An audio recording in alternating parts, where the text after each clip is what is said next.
يا أيها الناس قد جاءتكم موعظة من ربكم وشفاء لما في الصدور وهدى ورحمة للمؤمنين.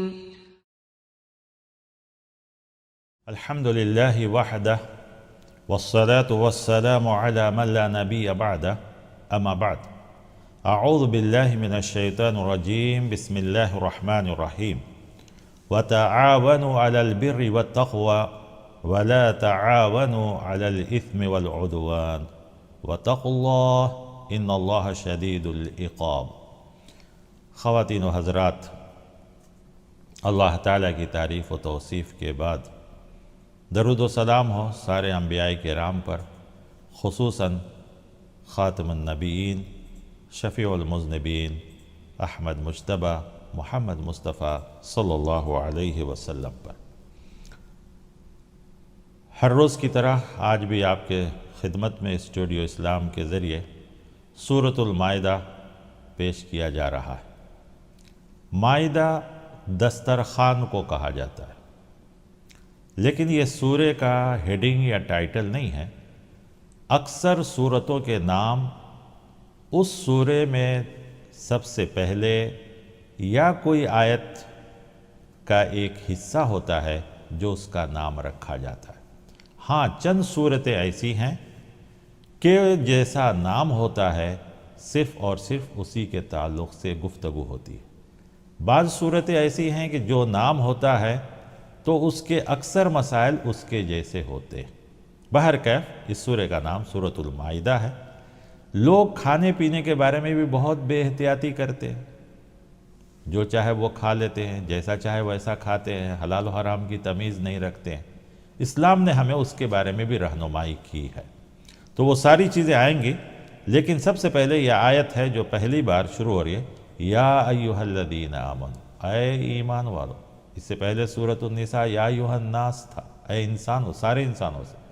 یہاں صرف ایمان والوں سے کہا جا رہا ہے سب سے پہلے اپنے وعدے کو پورا کر، اور جو کچھ اللہ نے تم کو حلال جانور دیا ہے وہی کھاؤ، اور اللہ نے تم کو جتنی حلال چیزیں بیان کی ہیں اس پر عمل کرو۔ ان سب چیزوں کو بیان کرتے کرتے آخر میں بڑی اہم بات کہی ہے، وہ یہ ہے کہ تعاونو، آپس میں ایک دوسرے کا ساتھ، ایک دوسرے کا تعاون بہت ضروری ہے۔ کوئی بھی سوسائٹی، کوئی بھی معاشرہ اس کے بغیر زندہ نہیں رہ سکتا۔ لیکن سوال یہ کہ یہ تعاون، یہ دوسرے کا ساتھ کس بنیاد پر ہو؟ کیا رنگ کی بنیاد پر، نسل کی بنیاد پر، ذات پات کی بنیاد پر، قوم کی بنیاد پر، خاندان کی بنیاد پر، زبان کی بنیاد پر؟ کہا ہرگز نہیں، بلکہ یہ تعاون، یہ ساتھ صرف اور صرف نیکی اور تقوی کی بنیاد پر۔ اس لیے کہ اسلام کسی ایک خاندان یا ایک ملک یا ایک رنگ و نسل کے لیے نہیں ہے۔ اگر ہم رنگ و نسل کی بات کریں گے تو محدود ہو جائیں گے، خاندان کی بات کریں گے تو محدود ہو جائیں گے، زبان کی بات کریں گے تو محدود ہو جائیں گے، جبکہ اسلام تو پوری انسانوں کے لیے، ساری دنیا کے لیے۔ تو کون سا معیار ہوگا جو ساری جگہ فٹ ہو سکتے ہیں؟ وہ یہ کہ نیکی اور تقوی کی بنیاد پر ساتھ دینا ہے۔ تعاون جو ہونی چاہیے وہ نیکی اور تقوی کی بنیاد پر، جبکہ دنیا کا اصول یا تو رنگ و نسل یا زبان یا قوم یا ملک یا کلچر کی وجہ سے۔ اسلام کہا نہیں، بلکہ صرف اور صرف نیکی اور تقوی۔ وَلَا تَعَاوَنُوا عَلَى الْإِثْمِ وَالْعُدْوَانِ، اللہ کی نافرمانی اور سرکشی پر ہرگز نہیں۔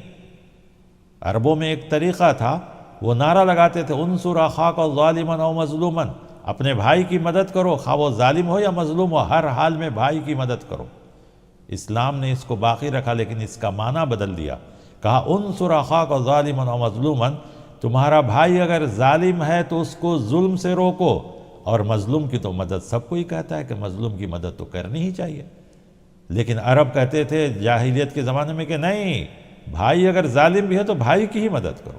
آج بھی دنیا وہی کرتی ہے، لیکن اسلام کہا نہیں، نیکی اور تقوی کی بنیاد پر تعاون ہونا چاہیے، اور اگر کوئی نہیں کرے گا تو اللہ تعالیٰ کا واتقوا اللہ، اللہ سے ڈرو، ان اللہ شدید العقاب، اللہ بہت سخت سزا دینے والا ہے۔ لہذا نیکی کی بنیاد پر ہونا چاہیے، کیوں کہ آگے چل کر اسی سورہ میں ایک بات آئی ہے، اور خاص کر اس میں اہل کتاب کو یعنی یہود و نصارہ کی گمراہی کی وجہ یہ بھی تھی کہ ان کے ہاں فیصلے حق کے مطابق نہیں، چھوٹے بڑے کا خیال کر کے، خاندان کا خیال کر کے، رنگ و نسل کا خیال کر کے گورے کالوں کے جھگڑے ہم نے بہت سنے ہیں، اور آپ بھی جانتے ہیں کہ تاریخ میں یہ کتنا مشہور ہے۔ تو قرآن نے کہا ہرگز نہیں، بلکہ آیت نمبر 44، 45 اور 47 میں کہا وَمَن لَّمْ يَحْكُمْ بِمَا أَنزَلَ اللَّهُ، جو اللہ کے حکم کے مطابق فیصلہ نہیں کریں گے وہی کافر ہیں، وہی ظالم ہیں، وہی فاسق ہیں۔ 3 آیتوں میں اس سورے کے اندر کہا گیا۔ سوچ کر دیکھیے ہم اور آپ کہاں ہیں، مسلم سوسائٹی کہاں ہے، مسلم معاشرہ کہاں ہے، آج کے فیصلے کیسے ہو رہے ہیں؟ رنگ و نسل کو دیکھ کر، مذہب کو دیکھ کر، خاندان کو دیکھ کر، یا اونچے اور چھوٹے کو دیکھ کر؟ یہ ساری چیزیں اللہ کے غضب کو دعوت دینے والی ہیں، تو ایمان والوں کو بھی نہیں کرنا چاہیے، عام انسانوں کو بھی نہیں کرنا چاہیے۔ پھر اس سورے کے اندر اللہ تعالیٰ نے یہ بھی کہا کہ کسی بھی قوم کے ساتھ دشمنی درست نہیں ہے، قوم کے اعتبار سے دشمنی نہیں ہونی چاہیے کہ فلاں قوم ہے تو ہم اس سے دشمنی۔ کہا گیا کہ یہاں گناہ، نافرمانی یا غلطی کی وجہ سے ہی ہم کو دور رہنے کے لیے کہا گیا، اور کسی قوم کو حقیر بھی نہیں سمجھنا چاہیے، نہ معلوم اللہ تعالیٰ کب کس قوم کو آگے بڑھا دے۔ جیسے سورۃ الحجرات کے اندر تعلیم دی گئی، اس میں سے یہ بھی ہے کہ نہ کسی عورت کو حقیر سمجھا جائے، کوئی عورت کو حقیر، نہ کسی قوم کو کوئی حقیر سمجھے، کیونکہ اللہ تعالیٰ جب چاہے، جس وقت چاہے، کسی کو بھی آگے بڑھا سکتا ہے۔ پھر اس کے بعد اس سورے میں ایک بار عیسیٰ علیہ السلام کا پھر ذکر کیا گیا، کیونکہ عیسائی گمراہ قوم ہے، ہدایت ملنے کے بعد بھی گمراہ ہوئی، تو اللہ تعالیٰ نے امت محمدیہ کو بار بار ان کی چیزوں کا ذکر کر کے بتا رہا ہے کہ یہ امت گمراہ نہ ہو، کیونکہ اس امت کو سارے انسانوں کے لیے تیار کیا گیا ہے۔ یہ امت اگر پھر گمراہ ہو گئی تو پھر کون سی امت ہوگی جو دوسرے لوگوں کو راہ راست پر لائے گی؟ لہذا اس سورے کی آیت نمبر 17، 18، پھر آخر میں 72، 73، 82 ذرا تفصیل سے بتلایا گیا۔ کیا چیز تھا ان کا؟ سب سے پہلے کہا کہ یہ لوگ عیسیٰ علیہ السلام کو 3 خداؤں میں سے ایک خدا مانتے تھے۔ اللہ تبارک و تعالیٰ نے اس کو سختی سے منع کیا، کہا لَقَدْ كَفَرَ الَّذِينَ قَالُوا، ان لوگوں نے کفر کیا جنہوں نے کہا ان اللہ والمسیح ابن مریم، کہ اللہ مسیح ابن مریم اللہ ہے، منع کیا سخت اللہ تعالیٰ۔ یا اسی طریقے سے اللہ تعالیٰ نے ان کے سوال کے لیے کہا قُلْ فَمَنْ يَمْلِكُ مِنَ اللَّهِ شَيْئًا إِنْ أَرَادَ أَنْ يُهْلِكَ الْمَسِيحَ ابْنَ مَرْيَمَ وَأُمَّهُ، اگر اللہ عیسیٰ اور ان کی ماں کو ہلاک کرنا چاہے تو کوئی ہے جو اللہ سے بچا سکے؟ تو اگر یہ خدا ہے یا خدا کے شریک ہیں یا خدا کے بیٹے ہیں تو یہ ہو سکتا ہے ایسا؟ پھر اس کے بڑھ کر اور بڑی بات کہی، اللہ تعالیٰ نے کہا اس اللہ کو کیا ضرورت ہے ان سب چیزوں کی؟ انسان تو اپنی مدد کے لیے، اپنی سہولت کے لیے اولاد چاہتا ہے یا بیوی چاہتا ہے، اللہ تعالیٰ کو ان سب چیزوں کی ضرورت نہیں ہے۔ اللہ تعالیٰ کے لیے تو زمین، آسمان، اس کے درمیان جتنی چیزیں ہیں یہ سب کی ملکیت اسی کے پاس ہے، تو اسے یہ چھوٹی چھوٹی چیزوں کی کیا ضرورت ہے؟ پھر اس کے بعد ان کا اور دوسرے طریقے سے جواب دیا گیا، کہا گیا کہ جو لوگ یہ کہتے ہیں کہ عیسیٰ علیہ السلام اور اللہ اینڈ ہولی گوسٹ یعنی ٹرینیٹی جو ان کا یہ ہے، تو اس کے بارے میں بھی اس سورے میں کہا گیا کہ جو لوگ ایسا عقیدہ رکھتے ہیں وہ بھی کفر کرتے ہیں۔ کہا گیا کہ انتہو، بچو، ہرگز ایسا مت کہو کہ اللہ 3 میں کا ایک ہے، بلکہ اللہ اکیلا ہے۔ اللہ تعالیٰ نے اس سورے میں اس چیز سے بھی منع کیا۔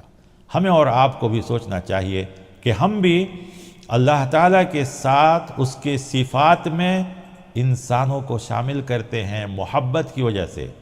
میں نے سورہ آل عمران میں بیان کیا تھا کہ عیسائی محبت میں غلو کر کے بدنام ہوئے ہیں، یہ گمراہ ہوئے ہیں۔ ہم اور آپ بھی کہیں ایسا نہ ہو کہ ان چیزوں میں پڑھ کر گمراہ ہو جائے۔ اب آئیے اس میں جو مسائل بیان کیے گئے ہیں وہ بڑے اہم ہیں۔ قرآن کریم کی 4 سورتوں میں اللہ تعالیٰ نے ان چیزوں کو بیان کیا ہے کہ کون سے جانور حلال ہیں، کون سے حرام ہیں۔ چونکہ اس سورے میں اس کو تفصیل سے بیان کیا گیا ہے، اسی لیے میں اس کا ذکر کر رہا ہوں، ورنہ اس سے پہلے سورۃ البقرہ میں آیت نمبر 173، آگے چل کر سورۃ الانعام 145، سورۃ النحل 115، ان سب جگہ میں اس مضمون کو بیان کیا گیا ہے، لیکن وہاں صرف 4 چیزوں کے حرام کا ذکر کیا گیا ہے۔ اس سورے میں بہت تفصیل سے بیان کیا گیا ہے۔ سب سے پہلے کہا حرمت علیکم المیتہ، مردار سب کے پاس ہے، والدم، خون، کسی بھی جانور کا ہو، حلال جانور یا کسی بھی جانور کا خون حرام، ولحم الخنزیر، برا جانور خنزیر، وما اہل لغیر اللہ بہ، اور جو جانور اللہ کے علاوہ کسی کے نام پر ذبح کیا گیا، گرچہ کہ ذبح کرتے وقت بسم اللہ کہا گیا ہو، لیکن نیت کسی اور کو راضی کرنا، اور کو خوش کرنا ہو تو وہ بھی اسی میں آئے گا، اور یہ سب جگہ اس کا لفظ ہے وما اہل بہ لغیر۔ اہل کہتے ہیں پکارنا، نیت کرنا، حلال کرنا، والمنخنقہ، اسی طرح جس کا گلا گھونٹ کر مارا گیا ہو، والموقوذہ، یا کسی بڑے پتھر سے یا سخت وزنی چیز سے، والمتردیہ، کسی اوپر جگہ سے نیچے گرا کر، والنتیحہ، دو جانور آپس میں لڑ کر سینگ سے مار دیں اور وہ مر جائیں، یہ سارے جانور، ہاں مرے نہیں، اس سے پہلے ذبح کیا گیا، یہ الگ بات۔ وما اکل السبع، اور جو جانور یعنی شکاری کا جانور اس کو کھا لیا ہو، الا یہ کہ تم اس کو پاک کر لو۔ تو جو شکار کے لیے مخصوص جانور ہوتے ہیں وہ اگر ویسا ہی شکار کر کے لائیں، اس میں سے کھائے نہیں، اس میں جو ہے نقصان نہ کریں، تو وہ جانور بھی حلال ہوتا ہے ذبح کرنے کے بعد۔ وما ذبح علی النصب، جو استھانوں، بتوں، پتھروں، درختوں کے نام پر ذبح کیا جائے وہ بھی حرام ہے۔ وَأَن تَسْتَقْسِمُوا بِالْأَزْلَامِ، اسی طرح تیر اور پانسے کے ذریعے، جوا کے ذریعے جو چیز ہوتی وہ بھی، یہ سب حرام ہے۔ تو عام ساری چیزوں کو ہم مسلمان حرام مانتے ہیں، مردار کو، خون کو، برے جانور کو یعنی خنزیر کو، اور گلا گھوٹا ہوا، یہ ساری چیزیں۔ ایک چیز میں مسلمانوں کے اندر سمجھنے کی چیز ہے جس کو اللہ نے ان 4 آیتوں میں بیان کیا، اور ایک ہی لفظ کے ساتھ کہا وما اہل لغیر اللہ۔ چونکہ باقی 3 آیتوں میں صرف وما اہل لغیر اللہ ہے، تو لوگ اس کا معنی کر سکتے ہیں کہ یہ بتوں کے نام یا دوسرے استھانوں کے نام، جبکہ اس آیت میں الگ سے ایک لفظ آیا ہے وما ذبح علی النصب، جو بتوں اور استھانوں کے نام پر ذبح کیا گیا۔ تو معلوم ہوا کہ اگر وما اہل لغیر اللہ، اللہ کے علاوہ دوسرے نام پر، تو پھر اس میں اور اس میں کیا ہی ہو رہا، دونوں تو الگ الگ ہو جائیں گے، ہونا چاہیے۔ تو معلوم یہ ہوا کہ ایک آدمی کوئی حلال جانور ذبح تو کرتا ہے اللہ کے نام پر، لیکن اس کی نیت، اس کا ارادہ کسی دوسرے کو راضی کرنا، دوسرے کو خوش کرنا، یا دوسرے سے فائدہ اٹھانا، یا یہ کہ ہم ایسا کریں گے تو اللہ کے ہاں ریکمنڈ کریں گے، سفارش کریں گے، یا اس کی وجہ سے ہماری تجارت میں، کاروبار میں، مال میں، گھر میں ترقی، برکت، خیر ہوگا، تو یہ بھی حرام ہے، اور یہ من جملہ سارے مسلمانوں پر حرام ہے۔ آپ مکمل تفصیل کے ساتھ کسی بھی عالم کی جو صحیح تفسیر ہو دیکھ لیں گے، انہوں نے ضرور کہا ہے کہ یہ حرام۔ تو لہذا ہمیں چاہیے کہ ایسے کھانوں سے بھی، ایسی چیزوں سے بھی، صرف جانور ہی نہیں بلکہ کھانے وغیرہ بھی کسی دوسرے کو راضی کرنے کے لیے، دوسرے کو خوش کرنے کے لیے بنائے گئے ہوں، تو اس سے بھی ہمیں بچنا چاہیے، یہ سراسر حرام ہے۔ اب بہت سے لوگ اس کو جانتے ہیں کہ یہ حرام ہے، لیکن صرف اس لیے دور ہوتے ہیں کہ رشتہ داری ہے، کیا کریں، کدھر کریں۔ تو آپ ایسا کیجئے، وہ کھانا آپ کے گھر آیا، آپ لے لیجئے رشتہ داری کا خیال کر کے، اور کسی غیر کو دے دیجئے، آپ استعمال مت کیجئے۔ فساد سے بچنے کے لیے، اختلاف سے بچنے کے لیے مصلحتاً ایسا کیا جا سکتا ہے۔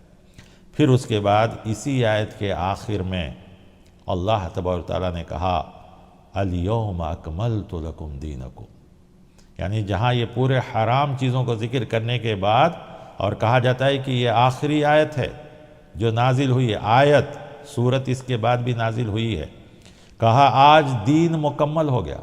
معلوم ہوا دین میں حلال و حرام کی تمیز بھی بہت ضروری ہے، کیونکہ بہت سے بھائی کہتے ہیں بسم اللہ بول کے کھا لو، بسم اللہ بولنے سے حلال ہو جاتا ہے۔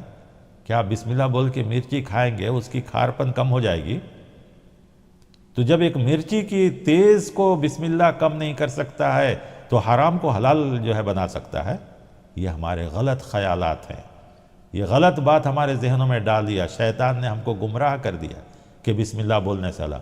تو اگر بسم اللہ بولنے سے حلال ہو جاتا ہے تو اوپر جتنی چیزیں ہیں، مردار، خون، برا جانور، سب کو بسم اللہ بول کے کھا لیجئے، اس کو کیوں نہیں ہم بسم اللہ بول کے کھاتے ہیں؟ لہذا یہ ہمارا غلط خیال ہے کہ بسم اللہ سے حلال ہوتا ہے۔ بسم اللہ صرف اللہ کی طرف سے ایک اجازت اور شکریہ ہے کہ اللہ آپ کی دیا ہوا، آپ کی نعمت، آپ کے نام سے ہم کھا رہے ہیں، ورنہ یہ نہیں کہ بسم اللہ کہنے سے حلال ہوتا ہے۔ یہ ہمارا غلط اصول ہے۔ تو کہا گیا کہ آج دین مکمل ہو گیا، اور یہ نعمت اسلام، اس سے اللہ تعالیٰ راضی ہو، اس کو پورا کر دیا، اور اللہ اسی اسلام سے راضی ہے۔ کون سے اسلام سے؟ صرف نماز روزے والی نہیں، جو مکمل دین ہو اس سے اللہ راضی ہے۔ اور مکمل دین میں حلال و حرام کا بھی بہت تصور ہے، آگے چل کر آیتیں آئیں گے، ہم آپ کے سامنے بیائیں گے۔ سارے انسانوں سے بھی کہا گیا کہ حلال کھاؤ، ایمان والوں سے بھی کہا گیا حلال کھاؤ، انبیاء سے تک کہا گیا ہے کہ حلال روزی استعمال کرو، کیونکہ ایک حرام چیز ہمارے جسم میں جو خون اور گوشت پیدا ہوتا ہے اس سے ہماری ساری عبادتیں بیکار ہو جائیں گی، ہماری دعائیں قبول نہیں ہوتی، ہماری عبادتیں قبول نہیں ہوتی۔ اسی لیے اسلام نے حرام سے منع کیا۔ ہاں کہا تم اگر کہیں پھنس گئے ہو، تمہاری مجبوری ہو گئی ہو، جان کے لالے پڑ گئے ہوں، تو 3 آیتوں میں اللہ تعالیٰ نے کہا ہے کہ ہاں صرف زندہ رہنے کے لیے تم ان چیزوں کا استعمال کر سکتے ہو، لیکن اس کے بعد بھی توبہ کرو، اللہ معاف کرے گا۔ کہا سورۃ البقرہ میں بھی وہ بات کہی، سورہ انعام میں بھی کہا، سورہ نحل میں بھی کہا کہ توبہ کرو، اللہ معاف کر دے گا۔ اور خود یہاں بھی کہا ہے فَمَنِ اسْتُرَّ فِي مَخْمَصَةٍ غَيْرَ مُتَجَانِفٍ لِإِثْمٍ فَإِنَّ اللَّهَ غَفُورٌ رَحِيمٌ۔ ہاں اگر کسی وجہ سے، مجبوری یا پریشانی کی وجہ سے تم پڑ گئے تو تمہارے لیے حلال ہو سکتا ہے اتنا جتنا کہ تم زندہ رہنے کے لیے استعمال کرو، لیکن اس کے بعد توبہ کرو، اللہ تمہارے توبہ کو قبول کرے گا۔ پھر اس کے بعد اللہ تعالیٰ نے حلال چیزوں کا ذکر کیا ہے، اور اس کی تفصیل سورۃ الانعام میں زیادہ آئی ہے کہ کون کون سے جانور حلال ہیں، کب حلال ہوتے ہیں، کون سے حرام ہیں۔ ہم انشاءاللہ وہاں آپ کو بتائیں گے۔ اس سورے میں ایک اور بڑی اہم چیز بیان کی گئی ہے، اور تفصیل کے ساتھ، آدم علیہ السلام کے 2 بیٹوں کا واقعہ، اور اس میں ہمارے اور آپ کے لیے بہت نصیحت ہے۔ آدم علیہ السلام کے 2 بیٹوں میں اختلاف ہو گیا۔ اختلاف یہ تھا شادی کا، چونکہ اس وقت سلسلہ یہ تھا کہ ایک وقت میں 2 لڑکا لڑکی پیدا ہوتے، اور ان کی شادی جو ہے اپوزٹ سے ہوتی تھی، یعنی ساتھ میں پیدا ہونے والے سے نہیں، دوسرے وقت میں جو لڑکا پیدا ہوتا تھا اس کی شادی پہلے وقت کی لڑکی سے، اور پہلے وقت میں جو لڑکا پیدا ہوتا تھا اس کی شادی دوسرے وقت کی لڑکی سے۔ لیکن ایک بار ایسا ہو گیا کہ ایک بھائی، آدم علیہ السلام کے بیٹوں میں سے ایک بیٹا اس کے لیے راضی نہیں ہوا، اور وہ اختلاف کر بیٹھا، یہاں تک کہ اپنے سامنے والے کو بہت راضی کرنے کی کوشش کی، تو وہ کہا کہ نہیں، اللہ کا جو حکم ہے وہی ہوگا۔ تو یہ شخص ان کو قتل کرنے پہ راضی ہو گیا، اپنے ہی بھائی کو قتل کرنے پہ۔ تو دوسرا بھائی بہت ہی متقی تھا، پرہیزگار تھا، اس نے فوراً کہا کہ چلو بہتر ہے، اللہ کی راضی معلوم کریں گے کہ اللہ کس سے راضی ہے۔ تو اس زمانے میں اللہ کی رضا معلوم کرنے کے لیے طریقہ یہ تھا کہ اپنی اپنی قربانی بستی سے باہر لے جا کر کسی چٹان پر رکھتے، آسمان سے ایک آگ آتی اور کھا لیتی، جس سے اللہ راضی ہوتا اس کی قربانی کو کھا لیتی۔ جب دونوں نے قربانی پیش کی تو جو فرما بردار بھائی تھا اس کی قربانی قبول ہو گئی، اس کی نہیں ہوئی۔ اب یہ اور زیادہ غصے میں آیا اور کہا کہ اچھا یہ بھائی رہے گا تو ہی نہ، یہ مسئلہ ہے، میں اسے قتل ہی کر دیتا ہوں۔ آگے بڑھتا اس کو قتل کرنے کے لیے، تب بھی دوسرا بھائی کہتا ہے اگر تو مجھے قتل کرنا چاہتا ہے تو میں تو تجھے قتل نہیں کروں گا، میں یہ کام نہیں کر سکتا۔ کیوں؟ انی اخاف اللہ رب العالمین، میں اس اللہ سے ڈرتا ہوں جو سارے جہاں کا رب ہے۔ لیکن وہ بھائی اپنے بھائی کو قتل کر دیا۔ حدیث میں آیا ہے کہ پہلا خون ہے جو زمین پہ ہوا، انسان جب تک گناہ کرتا رہتا ہے اس کو احساس نہیں ہوتا ہے، جب وہ گناہ کر لیتا ہے تب اس کو احساس ہوتا ہے۔ شرمندگی اس وقت ہوتی، تو یہاں بھی کہا گیا ہے کہ جب اس نے اپنے بھائی کو قتل کر لیا تب وہ افسوس کرنے لگا، ارے میں کیا کر دیا۔ اب وہ پریشان ہو گیا کہ بھائی کی لاش کو میں کیا کروں، کیونکہ اب تک کوئی انسان انتقال بھی نہیں ہوا تھا، کسی کو قتل بھی نہیں کیا گیا تھا، یہ پہلا قتل تھا۔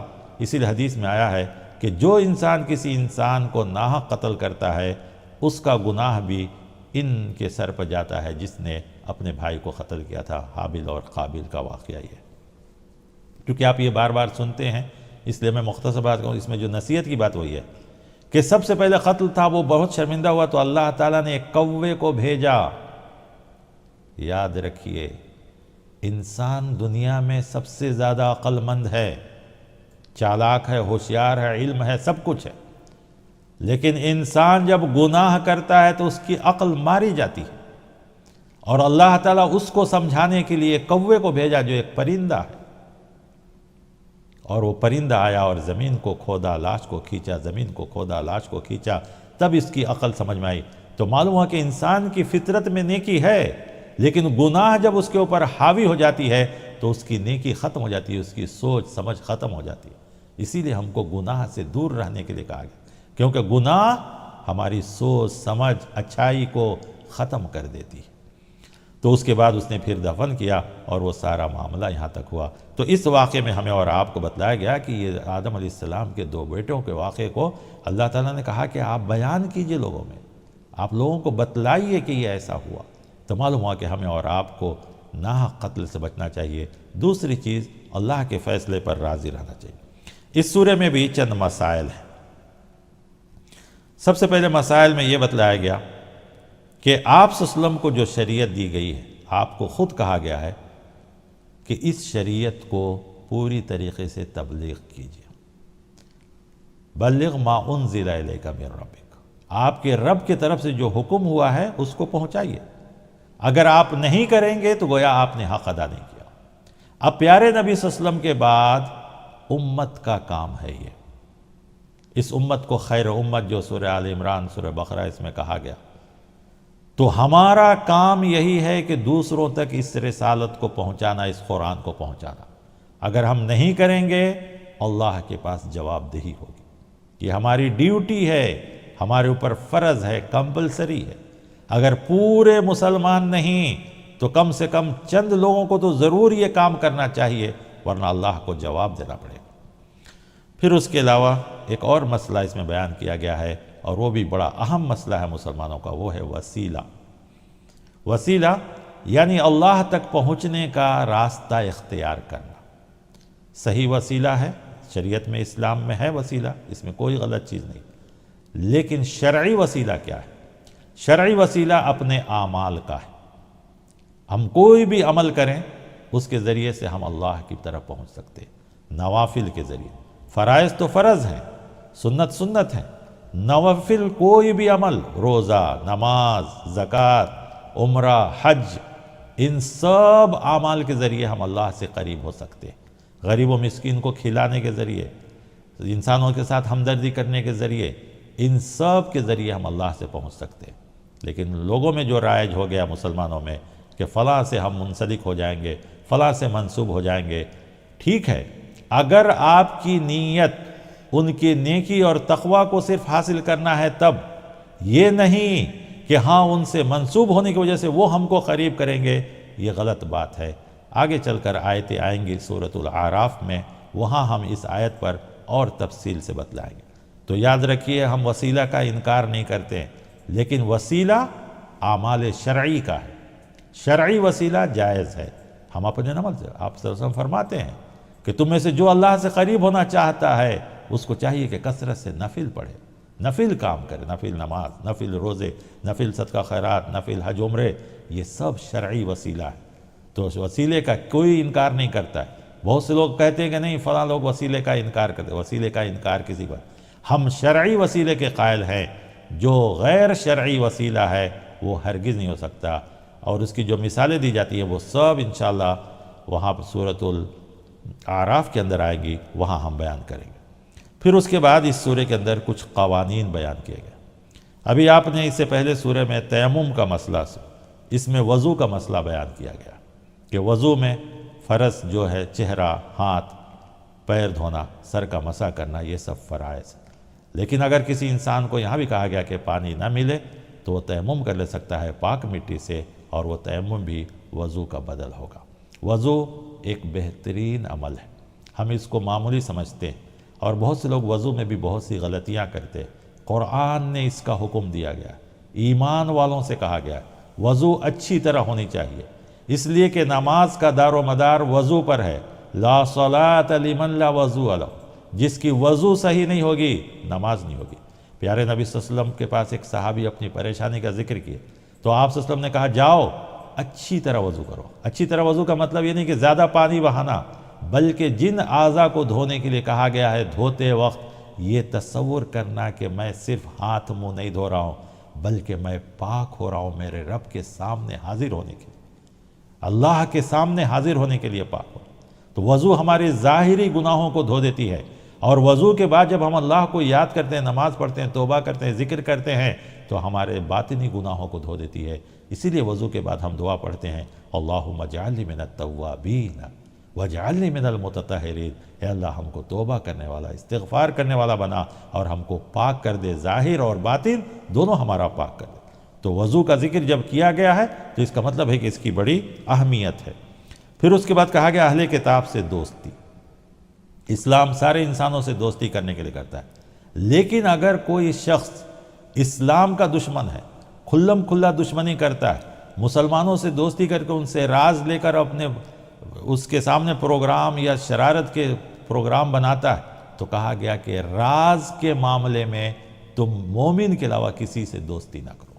مسلمانوں کے راز جو ہوتے ہیں اس کے تعلق سے تم کسی سے دوستی نہ کرو، ورنہ انسان کی بنیاد پر اللہ نے سارے انسانوں کو ایک جیسے بنایا۔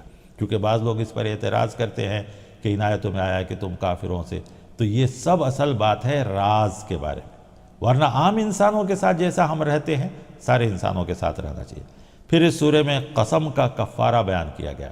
ایک آدمی بار بار قسم کھاتا ہے تو اس کی کوئی بات نہیں، لیکن نہیں کرنا چاہیے۔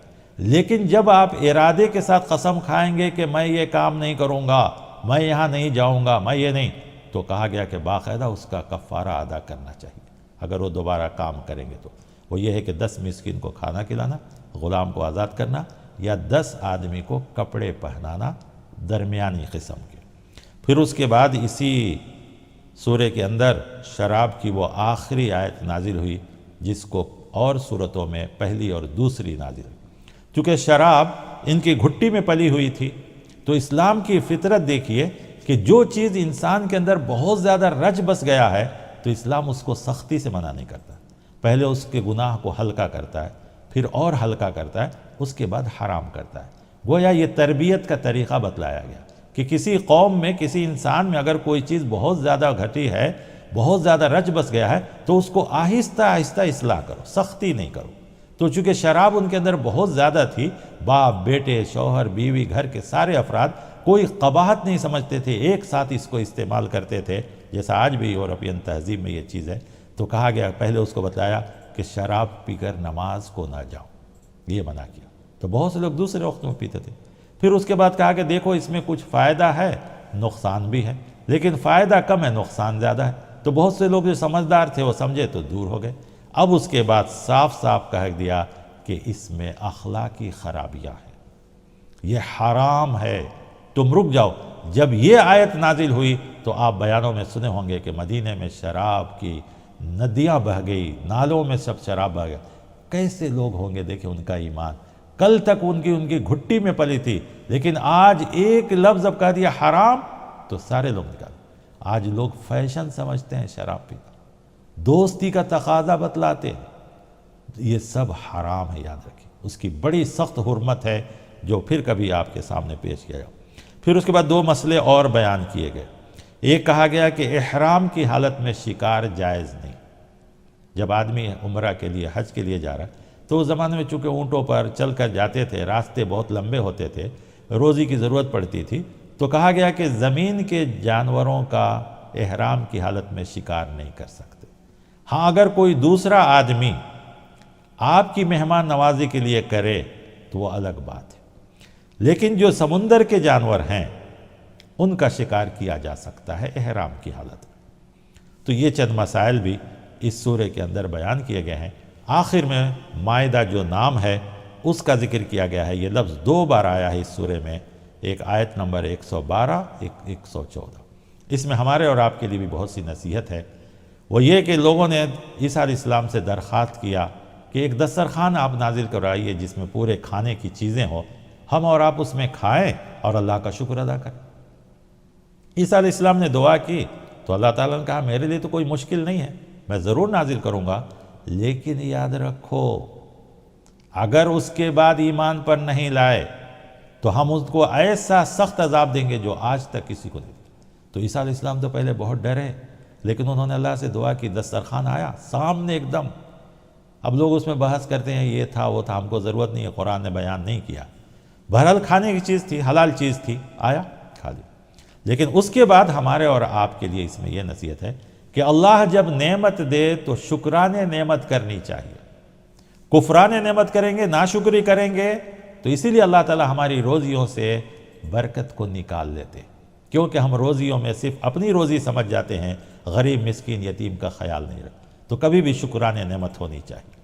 دوسری چیز اس کے بعد ذکر کیا حضرت عیسیٰ علیہ السلام کا، وہ بہت اہم چیز ہے کہ قیامت کے دن اللہ تعالیٰ عیسیٰ علیہ السلام سے پوچھیں گے کہ اے عیسیٰ، کیا تم اور تمہاری ماں یہ حکم دیے تھے کہ میرے علاوہ دوسروں کی عبادت کرو؟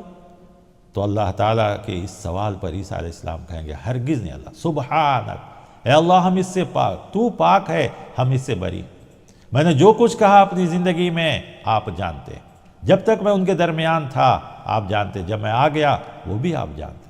گویا عیسیٰ علیہ السلام صاف صاف انکار کر دیں گے کہ وہ اور حضرت مریم دونوں نے کبھی نہیں کہا کہ اللہ کے علاوہ ہماری عبادت کرو یا اللہ کے ساتھ ہم کو جوڑو، ایسا کبھی نہیں کہا، بلکہ انہوں نے یہی کہا کہ میرا اور تمہارا سب کا رب اللہ ہے، صرف اسی کی عبادت کرو۔ تو جب عیسیٰ علیہ السلام کو اگر وسیلے کے لیے یا عیسیٰ علیہ السلام کو سفارش کے لیے یا عیسیٰ علیہ السلام کو اللہ کا شریک بناتے ہیں تو اللہ اتنی بڑی وعید نازل کرتا ہے، تو ہم مسلمان کہاں جائیں گے؟ ہم تو کسی نبی کو نہیں بلکہ اللہ کے نیک بندوں کو، اور نیک ہم نے جو ہے بنایا ہے، تو اللہ کو کیا جواب دیں گے؟ لیکن اس کے بعد ایک بڑی اہم بات یہ ہے کہ عیسیٰ علیہ السلام کہیں گے اللہ اگر آپ معاف کر دیں تو غفور الرحیم ہے، اور اگر آپ عذاب دیں تو یہ آپ ہی کے بندے ہیں۔ تو اللہ تعالیٰ کہے گا آج کے دن جو سچے ہیں انہی کو اس کی سچائی کا فائدہ پہنچے گا، ہر آدمی کو نہیں۔ تو معلوم ہوا کہ عیسیٰ علیہ السلام کی دعا کے بعد بھی کہا گیا کہ سفارش چلے گی، ناحق نہیں چلے گی، نیک لوگوں کے لیے چلے گی، ایمان والوں کے لیے چلے گی۔ اگر گنہگاروں کو بھی اللہ معاف کر دے، ایمان والوں کو بھی معاف کر دے، تو پھر اللہ کا انصاف کہاں جائے گا؟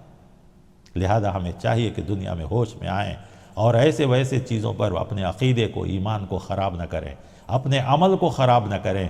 صحیح بات، کیونکہ ہم نے دعا کی تھی سورہ فاتحہ میں کہ اللہ مغضوب قوم سے بھی بچا، ظالین قوم سے بھی بچا۔ تو یہ عیسائی کس طریقے سے گمراہ کیا شیطان نے ان کو، اور ان کے لوگوں نے ان کو کیسے گمراہ کیا۔ ہمیں اور آپ کو بھی ہم نے بیٹا نہیں بنایا، ہم نے اللہ کا شریک نہیں بنایا، لیکن دوسرے ناموں کے ذریعے ہم وہی کام کر رہے ہیں جو عیسائی کر رہے ہیں۔ لہذا ہمیں اور آپ کو بچنا چاہیے۔ تو یہ سورۃ المائدہ یہاں تک آپ کے سامنے پیش ہوا۔ بعض باتیں جو اس سورہ کے اندر ہیں، جو دوسری کا تفصیل سے ہیں، انشاءاللہ ہم وہاں آپ کے سامنے بیان کریں گے۔ اللہ تعالی ہمیں اور آپ کو یہ سننے کی بھی توفیق عطا فرمائے، اور اگر آپ کو اچھا لگے، صحیح بات لگے، اور یقیناً قرآن کی باتیں صحیح لگے گی تو دوسروں تک پہنچانے کی توفیق عطا فرمائے۔ خاص کر یہ وقت ہمیں اور آپ کے لیے ملا ہے۔ ہم بار بار کہتے تھے وقت نہیں ملتا، اب تو وقت ہی وقت ہے، تو اس وقت کو کم سے کم اللہ کی طرف لگائیے، تاکہ اللہ تعالی ہمیں اور آپ کو ان ساری مصیبتوں سے، سارے انسانوں کو، ساری دنیا کے انسانوں کو ان مصیبتوں سے نجات بتائے۔ اس لیے کہ ہم ہی اور آپ ہیں، اللہ ہماری اور آپ کی سننے والا ہے۔ اللہ تعالی ہم سب کی دعاؤں کو قبول فرمائے، آمین۔ وصلی اللہ تعالی علی النبی۔